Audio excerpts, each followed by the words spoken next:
Hey everybody, today I have a very interesting comparison test for you today because we are not only just comparing a Mercedes against an Audi, but we are also comparing an electric SUV versus a gas-powered mild hybrid. Now, I know a lot of you are probably wondering, why am I comparing two completely different vehicles? However, these are both mid-size luxury SUVs and they both cost around $90,000. So in today's video, we're gonna compare both of them. We're gonna find out if you guys have roughly that much money to spend, should you go gas, electric, or should you go Mercedes, Audi? Stay tuned to find out.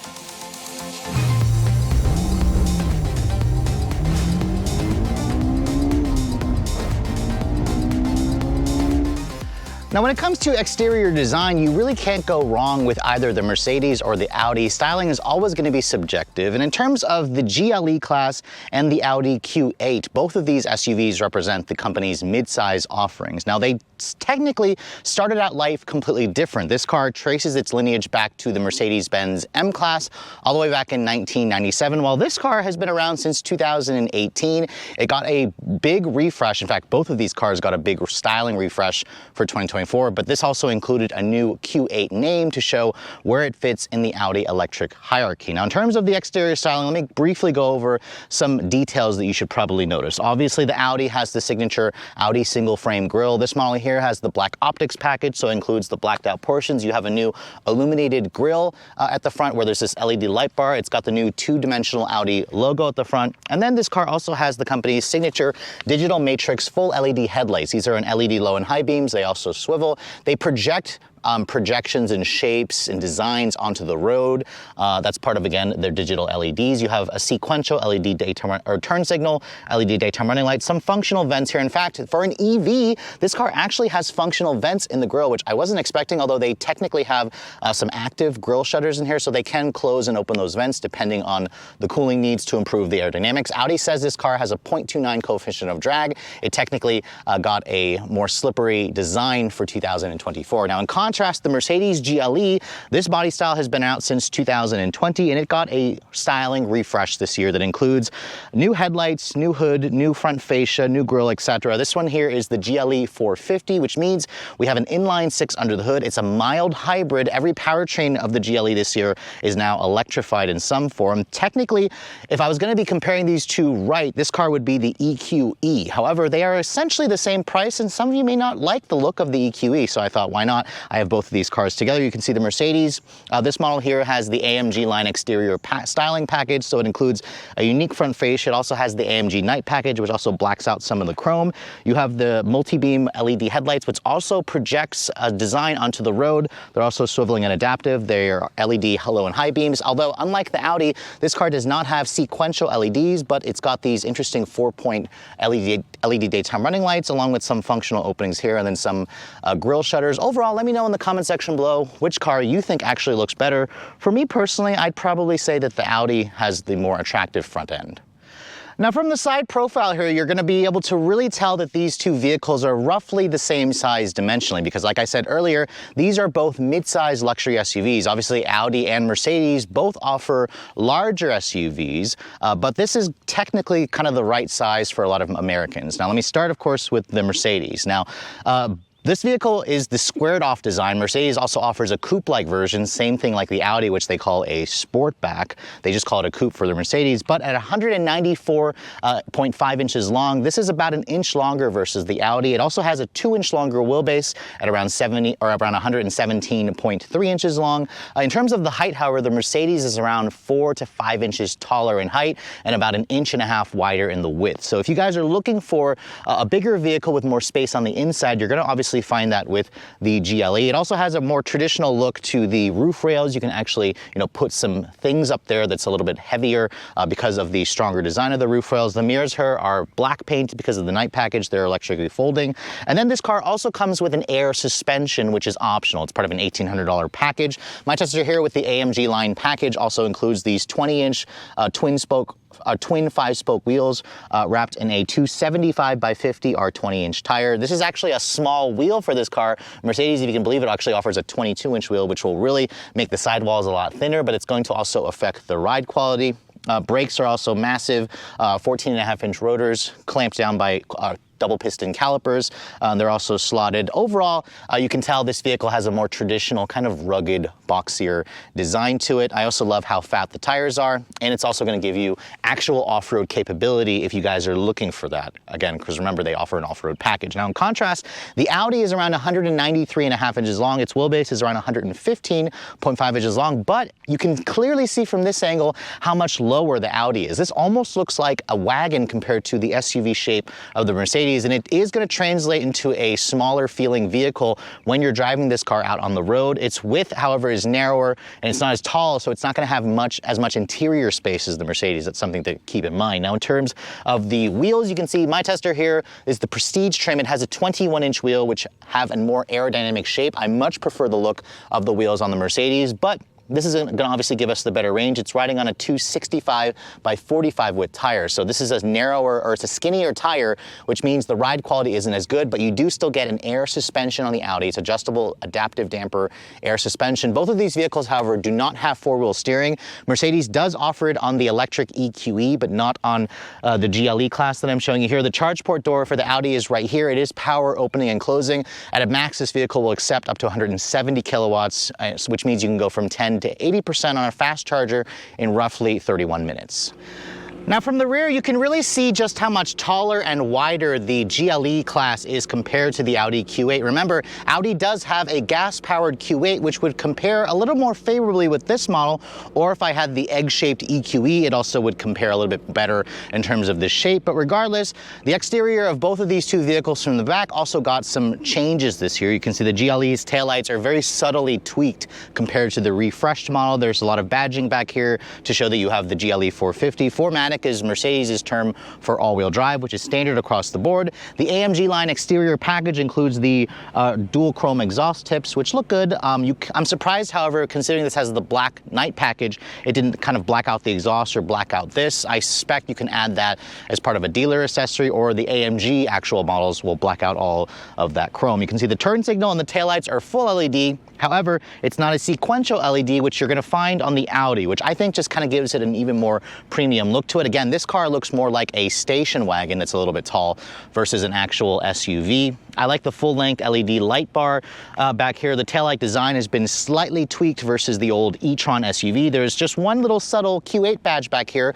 If this model here was the launch edition, it would have an S in front of it to show that it's the S-line package, but not an SQ8. That's a different vehicle, different review. It's got the newer Audi logo right here with the white painted four rings. And then obviously this is an electric vehicle, so no visible exhaust tips, which again, the rear of this vehicle is good looking, but let me know in the comment section below what you guys think of the design and which one you find more attractive. Now, in terms of the cargo capacity, both of these vehicles have power liftgates with a hands-free function. The Audi, as you can see, offers around 29 cubic feet of storage space. There's no third row seat. If you fold down that second row seat, it'll expand it out to just under 57 cubic feet. There also is a little bit of underfloor storage here, along with a temporary spare tire, which is nice. Now, in contrast, this GLE here is unique in the segment because this particular one here has an optional third row package for an additional $2,100. Obviously, this is a third row that's designed for small children, your in-laws, or just people in a pinch, because most of you are going to probably fold down this third row.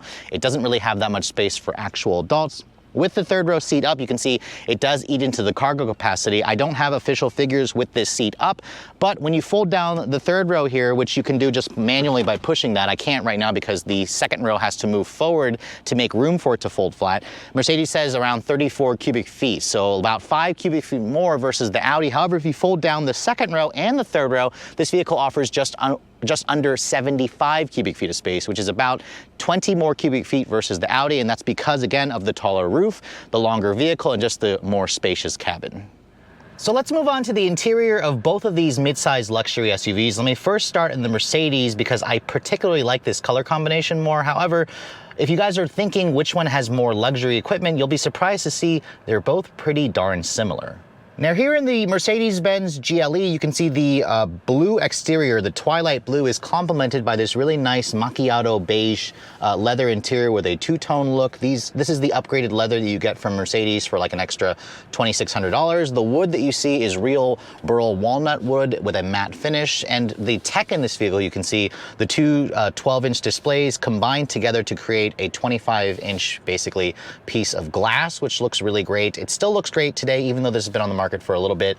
In terms of the door panel, you can hear when I shut the door, it has a nice solid sounding thunk. The Audi sounds similar, so that's going to be kind of, you know, a deal, or it's going to be a tie for me. Now, in terms of the materials, you can see you have this soft touch leather stitching over the upper part of the door panel. You can see the ambient lighting, which looks fantastic. In fact, the ambient lighting in this car is just beautiful at night. So let me know in the comment section below what you think of this. We're going to also show you guys the Audi's interior at night as well. You can see padded area over here, nice metal accents for the window controls. The steering wheel is a power tilt and telescoping adjustment. You have, like I said, two 12-inch displays. I like the 4 dash vents here, which Mercedes actually made the metal dash vents from the Maybach version standard on every version of the GLE. You've got paddles on the wheel. You've got these touch-sensitive controls to control basically the infotainment system or the instrument panel, along with this touchpad here. This car also has great voice commands, so you can say things like, "Hey Mercedes, turn on driver's seat massage." Switching on the massage on the driver's seat. So again, Audi technically doesn't have that kind of voice command, and it works really well in this vehicle as well. You have a triple zone automatic climate control, your wireless phone charging pad here. You have heated and cooled cup holders, which is really nice. And then you also have this really interesting look to the center console with these grab handles, the metal trim here, the ambient lighting. You have your air suspension control here, and then you have a nice padded center console, which is also nice. What I also love about this car is when I go to the climate menu here, there's an air quality tab where you can actually turn on an ionizer and a fragrance, where if you look in the glove box here, which is huge, there's actually a perfume here where it's called Forest Mood. It actually wafts a really nice smell into the cabin when the air conditioning is on. I love that feature. The Audi sadly doesn't offer it. Both vehicles, however, do offer massaging seats. They're 20-way adjustable on the Mercedes. You have heated and cooled seats with 3-person memory on both the passenger and the driver's side. The cooled seat function, however, I will say in the hot sun doesn't work all that well, which I will mention earlier works much better in the Audi. The stereo, you can see you've got the Burmester 13 or 15 speaker sound system. It sounds incredible. And really, if you guys are an audiophile and you value tech, you value space, you're gonna get that exactly in this car. You can see, opening this up, you have a big panoramic roof, which is larger versus the Audi. You can see it goes all the way behind, or all the way back into the second row. This also opens up and tilts, which is definitely nice. You got LED map lighting in here. So overall, this is a really nice place to spend time. Let me go ahead and show you guys the back seat of the Mercedes, however, because this vehicle does offer more rear seat legroom at around 40.5 inches back here. It's got around an inch more than the Audi. And the cool thing about the Mercedes is you actually have the ability to kind of power fold and power recline and move these seats forward and back. And you can also recline it. You can't do that in the Audi. However, the reason why it's there is because when I push that button here, this vehicle has a third row. Like I showed you guys earlier, it's got a very small third row. This is it moving out of the way so you can kind of get into the third row area. You can see that with the seat all the way back. There's no space here for legs, basically. You have to move the seat forward, which is why this car does have more rear seat legroom. To close this, I don't like this. I have to actually push and hold this button, and it'll electrically push itself back into position, although it doesn't return back to the position you left it in. You can see it kind of leaves itself right here, which I don't love. You have to, again, come over here and then power adjust this seat back into the way that it was. So I'm kind of surprised that there's not a quicker, simpler release for that. Now, getting back here, you can see for somebody my height, there's a ton of foot space, a ton of leg room. There's also a ton of headroom space as well. The panoramic roof comes all the way back over my head, so I can get in some nice light and also a little additional space. You've got 3-zone climate control. You have rear seat air vents, more stitching over here on the dash. Or on the door panel, you have 3-level heated seats, but no cooled seats. More of that ambient lighting, which is nice. No rear sunshade, however. I'm surprised to see that it's not here. You also have climate control functions, USB-C charging ports, rear seat air vents, like I said earlier, which is a great touch. And then you have an armrest here that folds down and gives you 2 cup holders. So overall, the interior of the Mercedes definitely looks fantastic with the two-tone look. And this is the one you want to get if you need additional space, additional headroom, and if you want to get that third row in a pinch. Now, after just hopping out of the Mercedes and into the Audi, you can see this model here is the Prestige. It also has a black interior. You can also get this with a brown or a beige interior or a gray interior. And in terms of the equipment, luxury, and technology, this can almost nearly match the Mercedes, and it better considering the price tag of both of these vehicles. Now you can see getting inside, the dashboard design and door panel is quite different in the Audi versus the Benz. Obviously, every manufacturer has their own interpretation of luxury and the design. Let me know in the comment section below if you prefer this interior or the interior of that Mercedes. The door panel, or the door, when I open the door and then shut it, has a nice solid sounding thunk as well. Actually, I think it might sound a little more solid in the Audi versus the Mercedes. Both vehicles also has a soft close feature if you don't feel like slamming the door, which is nice. The Mercedes, however, does one up the Audi with soft touch door panel materials, which are leather stitch. This is also soft touch, but not leather stitch. You have real aluminum trim here, which is nice, but not really any wood. You have the wood on the Mercedes, padded center console here. You also have nice clicky metal buttons here, or controls for your window switches. You also have the ambient LED lighting in this car, which I actually think the Mercedes had really good ambient lighting, but until I saw the Audi at night, I was just wowed. So let me know if you guys think the Audi or the Mercedes has better ambient lighting. Me personally, I think the Audi actually does, which is a change. Usually Mercedes does beautiful ambient lighting. Now you can see the steering wheel, it's got a 4-spoke wheel compared to the 3-spoke in the Benz. You have paddles on the wheel for the regen braking. You have controls here to control the virtual cockpit, along with your adaptive cruise and your audio controls. However, you cannot control the Audi MMI system from here or with your voice quite as well as the Mercedes. It's all a touch system. And then this car has 3 separate screens. So you have a screen here, a screen here, and a screen here. A 2-screen layout technically for the infotainment system, which is a little different. The steering wheel itself is a power tilt and telescoping, which is nice. It's also a heated wheel. And then this car offers 18-way adjustable seats with 2-person memory on the driver, and on the passenger side you also have heated and ventilated seats. The cooled seat function works better in the Audi versus the Mercedes, especially in this hot heat. The massage function also works nicely, but I do prefer the massage in the Benz. It just feels a little bit nicer to me personally versus the massage in the Audi. Now you can see here this car also has a 10.1-inch display here as opposed to the 12-inch display there. It also has wireless CarPlay and Android Auto. You also have your audio controls or your climate control functions down here. This car doesn't, however, offer any kind of like air ionizer or perfume that wafts into the interior, but it does have a really cool feature where you can basically turn on the climate control while in this car and lock the car and leave it turned off for up to 30 minutes, which is great. And it's because this vehicle is an EV. That's why it allows you to do that feature. The shifter in this car is also interesting. You can see it's got a weird shifter for the reduction gear single-speed transmission. Both cars have a 360 camera where you can kind of do a 360 perimeter scan. The Audi and the Mercedes have pretty similar camera quality resolution, so I'll call that a tie there. Wireless phone charging pad here, more cup holder storage over here. You have leather padding over here. You have leather stitching on this upper portion of the dash, along with this beautiful wood trim, although I think I like the wood more in the Mercedes, so let me know in the comment section what you guys think is better looking. You have a padded area here, but again, this could be better if it was wood as opposed to this kind of rubberized, cheap feeling plastic.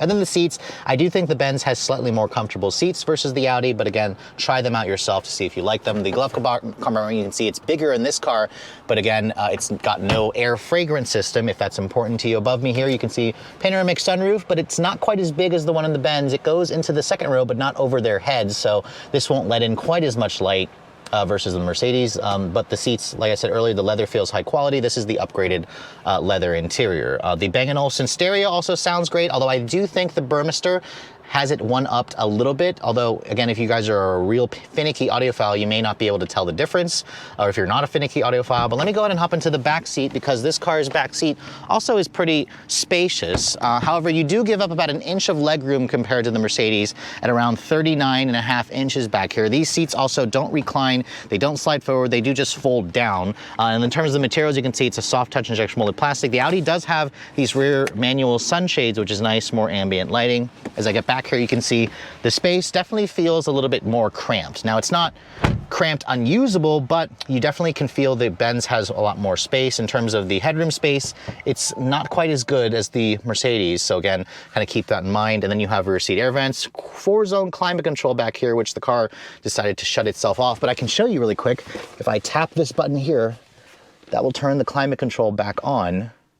There it goes, and it turns the climate control back on. Even though the car is off, it also turns on the rear climate controls, which this car also has a 4-zone climate control with heated rear seats, 2 USB-C charging ports, and then you have rear seat air vents, which is nice. You also have an armrest that folds down and gives you 2 cup holders, in addition to giving you a little bit more storage over here as well. So overall, the back seat is definitely nice, but if you guys need even more space, obviously you're gonna wanna go with the Mercedes. Now under the hood, both of these vehicles couldn't be more different because like I said earlier, this is electric. The other car, the Mercedes, is a mild hybrid internal combustion vehicle. But as you can see, being that this is an electric SUV, Audi does include a small frunk that measures around 2 cubic feet. It has room for the mobile charger and as well as other smaller items. But basically what you should know, every Q8 e-tron comes standard with dual electric motors, a 106 kilowatt hour usable battery pack, and up to 285 miles of range on this model. If you guys go for the Sportback Ultra trim, that'll improve the range to 300 miles, which is a good number, but nowhere near what the Mercedes can do. Power, however, the Audi has the advantage here. 355 horsepower in basically regular mode. Put it into the boost function in sport mode and you'll get 402 horsepower and 490 pound-feet of torque. You'll get 414 pound-feet of torque when you're not in boost mode. It all goes out through a single-speed reduction gear transmission. Audi claims 0 to 60 in 5.3 seconds. It has roughly a 124 mile per hour top speed. This vehicle will also tow a maximum of 4,000 pounds. And as it sits, this vehicle is heavy. Remember, it has a big 106 kilowatt hour battery pack that's usable. As this car sits, it weighs in at just under 6,000 pounds, around 5,900 pounds. Now, in contrast, the Mercedes couldn't be more different because this vehicle here is an internal combustion vehicle. Although Mercedes did make updates to every powertrain on the GLE this year, all of them are now electrified. This model here is known as the middle trim. It combines a 3-liter turbocharged inline-6 with a 48-volt mild hybrid system that Mercedes-Benz calls EQ Boost. It also pairs up with a 0.9 kilowatt-hour battery pack. Compare that to the 106 kilowatt-hour battery pack on the Audi. But this vehicle makes 375 horsepower. That's around 13 more versus the old pre-refresh model and 369 pound-feet of torque. Those numbers are pretty good. It all goes out through a 9-speed automatic transmission with Mercedes's 4MATIC all-wheel drive system is standard. The Audi has quattro all-wheel drive because of the dual motors. The company says this should get to 60 in around 5.4 seconds, so it's a smidge slower on paper. It has a top speed of 130 miles an hour, and fuel economy should be around 19 in the city, 26 on the highway. We got around 26 on the highway and around 18 in the city, which isn't the best, obviously. But the upside here, because this is a gas engine with a 23-gallon gas tank, this will do almost 500 miles on a full tank, roughly twice the capacity of the Audi. So there's a reason why people love a gas vehicle that's a hybrid like this. You'll get really great range for those long distance cruises. Now, towing, this also will tow more, a maximum of 7,700 pounds. And because this doesn't have a big, massive battery pack lining the floor, this vehicle as it sits weighs in at just over 5,100 pounds, roughly 900 pounds less versus the electric Audi. So driving the two vehicles back to back, I mean, you couldn't really go any different versus gas and electric. So I'm going to start off actually in the electric option because a lot of people seem to be hooked by the electric car once they actually drive one. And this is where a lot of normal consumers won't switch back to a gas car. So to mix it up, I'm gonna actually start in the electric vehicle. And I have to say, the Q8 e-tron is one of the best driving electric vehicles, especially if you guys don't want the electric vehicle to drive weird or drive different. There are some electric motor whirring sounds, but they are all authentic and you can barely hear them. Audi doesn't do any kind of like fake sound generator in this vehicle, which I actually kind of appreciate. And then this car with up to 402 horsepower with its boost function engaged will essentially do 0 to 60 in 5.3 seconds according to Audi. I got 5.1 in my testing, which makes this vehicle slightly faster, a smidge faster than the Mercedes, which I got 5.3. In terms of the handling dynamics, this car has an adaptive air suspension, just like the Mercedes, and it feels heavy. This car weighs in almost 1,000 pounds heavier than the Mercedes, thanks to, again, the bigger battery, the big battery pack. Electric vehicles in general just heavy, but this car also feels more like I'm driving a wagon versus an actual SUV because it sits really low. Put my foot down here. it just feels so fast. You can't beat the instantaneous torque of an electric vehicle. It just kind of, anytime I put my foot down, there's no transmission. It doesn't have to shift. It just pushes you back in the seat with instant torque. Now, if you take it out of its boost setting here, you basically put your foot down. This car doesn't feel quite as fast. Actually, I tested the 0 to 60 out at 6.2 seconds without the boost function engaged. So that actually makes it slower than the Mercedes by almost a second. But it's still a really nice driving car. The ride quality is, comfortable. It's so quiet in here. I mean, obviously this is going to be the more quiet car versus the Benz because it's got a gas engine that's constantly making noise. And in terms of just the comfort feature or the comfort aspect, I'm sitting here getting a massage. The massage function works really good, but although I think I prefer the massage more than the Mercedes, it's kind of like a first world problem. The seats are comfortable. It's quiet in here. The visibility is also good. Audi's driver assistance tech also is not their latest, but it works extremely well. I'd say it's about even with the Benz, but overall, if you guys are looking for an electric or a luxury midsize SUV that drives really nice, this checks all those boxes. It just happens to check that electric box, which again, if you wanted to go electric, you're going to appreciate it. If you don't want to go electric, you're going to drive this and feel like it drives like almost like a conventional car minus the engine noise that you'll hear from a gas-powered vehicle. Oof.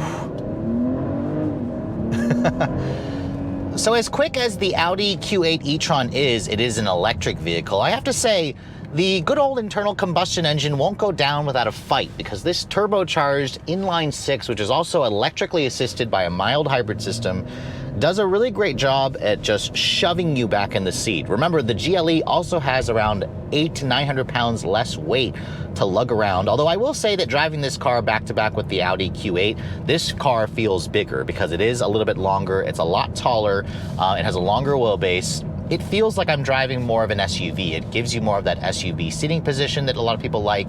It also feels wider, so you just get a sense of more space. So if you guys need more space, you're gonna like the way this drives. This car also has an adaptive air suspension. Right off the bat, I noticed this car rides a little bit better. It has a softer ride quality, and you could credit that to the bigger or to the less fatter or to the tires, which are 20 inches versus 21s. But overall, this is a really comfortable car.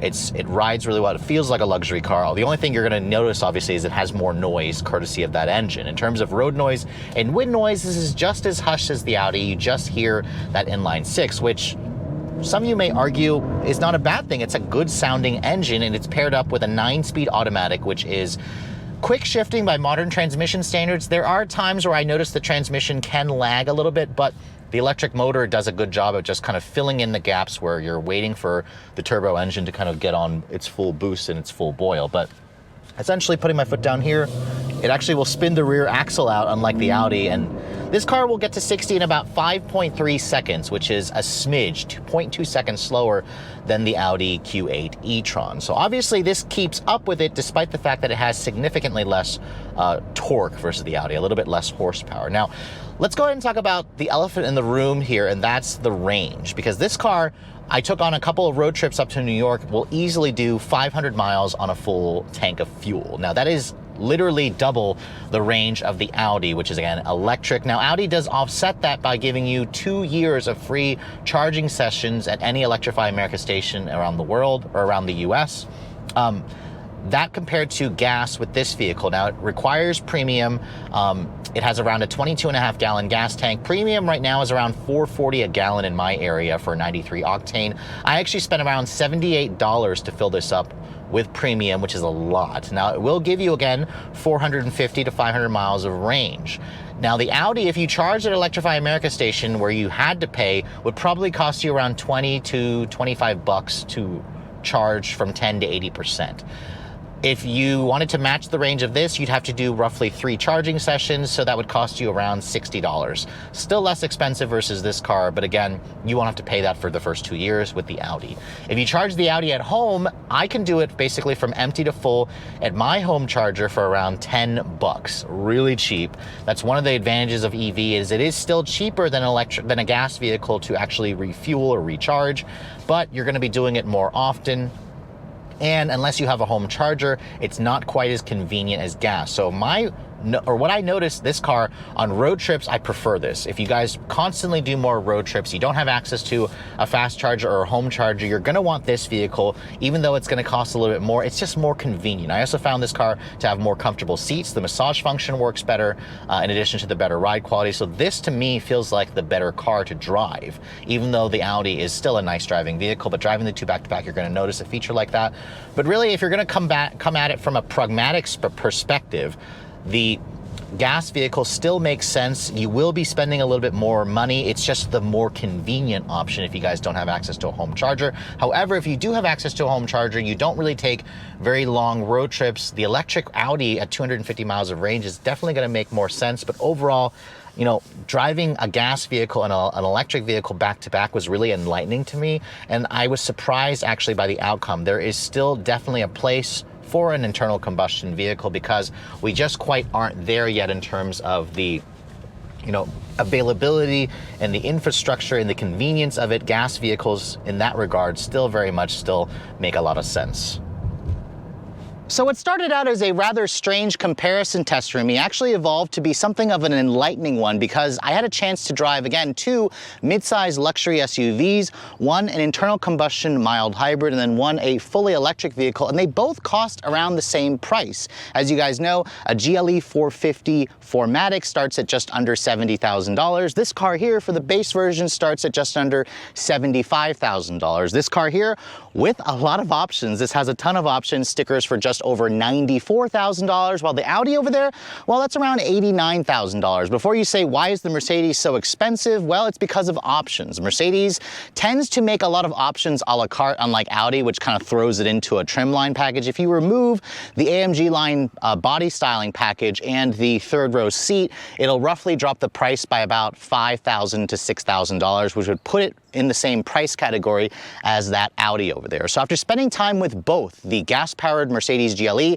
and the all-electric Audi Q8 e-tron, which one is actually the better buy? Well, as you guys saw, both of these vehicles are very similar in terms of 0 to 60 performance, both in the low to mid 5-second range. However, the Audi's range in the real world was around 250 miles compared to 285 in the EPA's numbers. I got around 500 miles of range on a full tank in this vehicle. And as you guys also saw, I prefer the ride quality of this Mercedes. The seats and the massaging functions a little bit better. You get more interior space. So this overall is just a more practical vehicle, which is, if that's what you're looking for, this model here is obviously going to be the winner. Now the Audi is still the less expensive option if you guys plan to do less road trips and you do most of your commuting at home, because as you guys heard me say during the driving scene, that is the far less expensive vehicle to recharge on a daily basis, especially if you have a home charger. If you guys have a home charger at home or easy access to a public charger, which I still wouldn't recommend, I'd probably say home charge this. That's what most EV buyers do.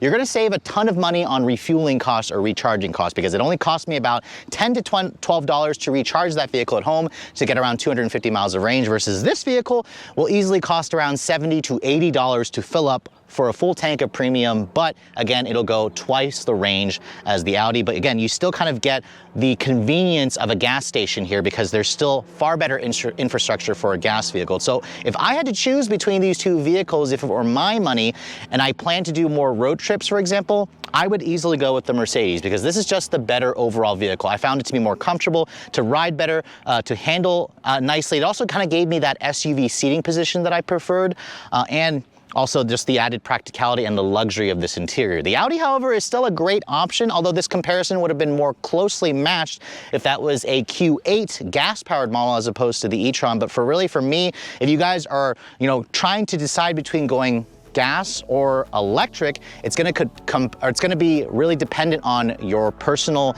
infrastructure availability. So whether you can charge at home and whether or not you plan to do most of your driving around town, or if you plan to do more road trips. So with all that said, hope you guys have enjoyed this very detailed comparison test between a Mercedes and an Audi, a gas-powered vehicle and a full electric vehicle. If you're also looking to see the latest cars I'm testing, be sure to follow me on Instagram at redline_reviews, like us on Facebook, and as always, guys, please keep subscribing to the Redline Reviews YouTube channel for all the latest reviews. Thank you so much for watching. I'll catch you all in the next video.